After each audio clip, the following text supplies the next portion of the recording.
Okey, seterusnya adalah berkaitan dengan superkomputer dan juga mainframe, di mana perbezaan antara superkomputer dan juga mainframe.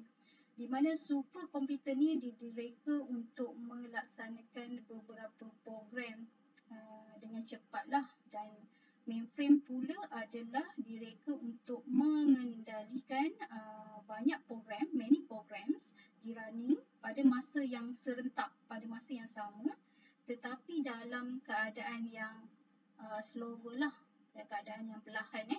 Itu perbezaan antara superkomputer dan juga mainframe. Okay, pergi kepada jenis komputer embedded komputer ataupun dalam Malaynya komputer terbenam. Okay, memang agak pelik lah bila kita translate tapi biasanya kita sebut embedded komputer lah, dan ianya adalah latest trend yang terkini, di mana pengkomputeran ini biasanya komputer yang kita boleh pakai lah, dan chip komputer yang khas telah direka bentuk dalam device tersebut, dan aplikasi biasa contohnya email, database, multimedia, kalender ataupun apps yang kita selalu gunalah, contohnya berkaitan dengan note dan sebagainya, ada dalam embedded komputer ni. Contoh-contoh embedded komputer ni seperti watch lah, maksudnya jam yang kita guna, smartwatch, smartphone, ataupun yang sekarang ni lebih trend kepada spek mata yang kita boleh record kan, itu pun boleh dikategorikan jugalah. Okay.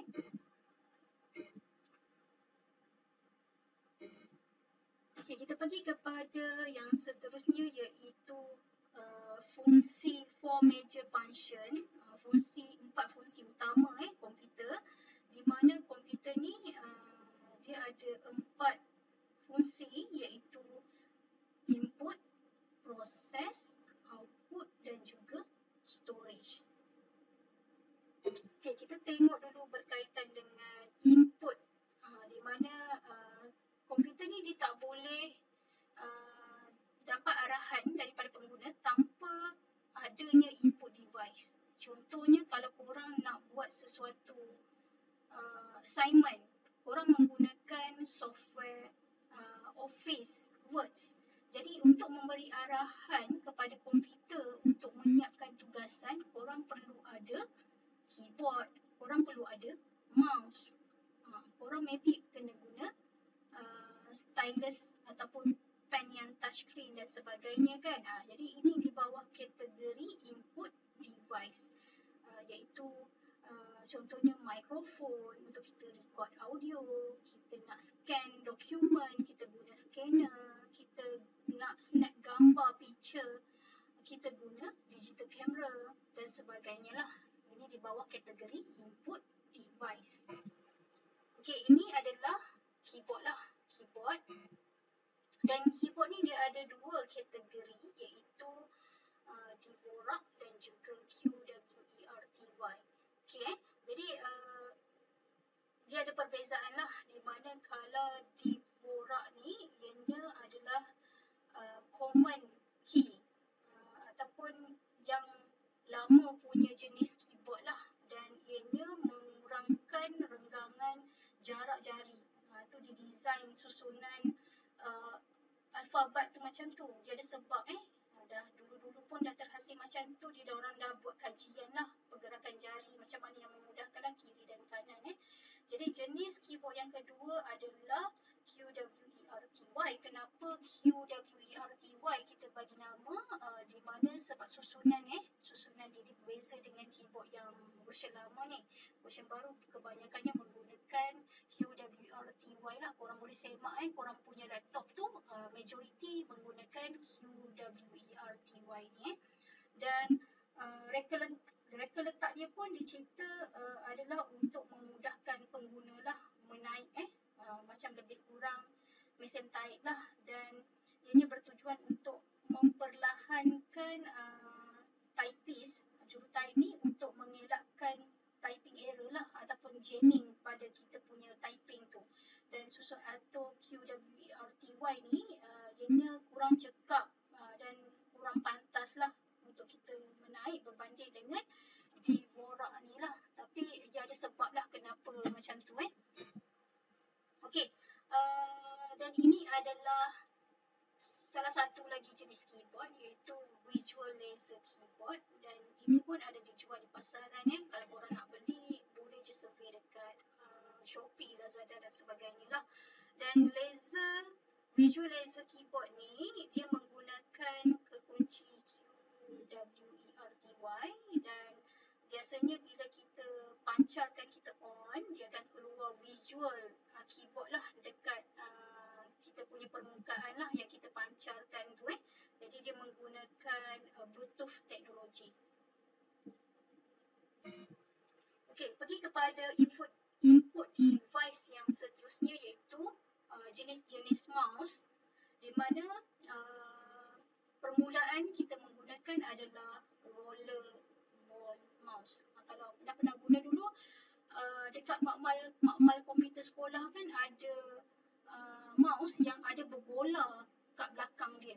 Itu kita sebut sebagai rollerball mouse, dan ianya lebih murah dan kekangan dia kurang sukar untuk kita nak jaga kebersihan, dan kadang-kadang kalau kita tak ada mousepad susah kita nak kontrol. Itu kelemahan lah rollerball Dan jenis mouse yang kedua adalah trackball, di mana trackball ni lebih kurang rollerball juga, sukar untuk kita nak kontrol, dan biasanya dia duduk pegun dekat atas meja komputer lah. Dan ni yang banyak sekarang kita guna. Yang rollerball dengan trackball ni dah memang tak ada lah, biasanya dah macam pupus lah. Kita berubah kepada version optical mouse. Ni yang kita banyak guna lah, version optical mouse. Optical mouse ni dia ada dua lah kategori, wireless dengan wire lah.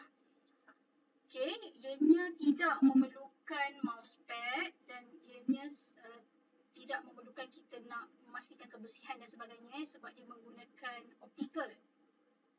Dan harganya lebih mahal lah berbanding dengan rollerball dan juga trackball. Okey, jadi optical mouse tadi dia ada yang wireless dan juga wire jadi dia ada beza harga sikit lah. Okey, magnifier ni lebih kepada maksudnya what other task can be done with a mouse, di mana mouse ni juga boleh berfungsi ataupun boleh melakukan kerja sebagai pembesar lah. Maksudnya kita boleh pointing dan kita boleh zoomkan ataupun kita boleh pointkan untuk memberi arahan kepada komputer Dan ini juga boleh digunakan untuk web search, file storage. Ini contohnya lah mouse yang kita gunakan untuk file storage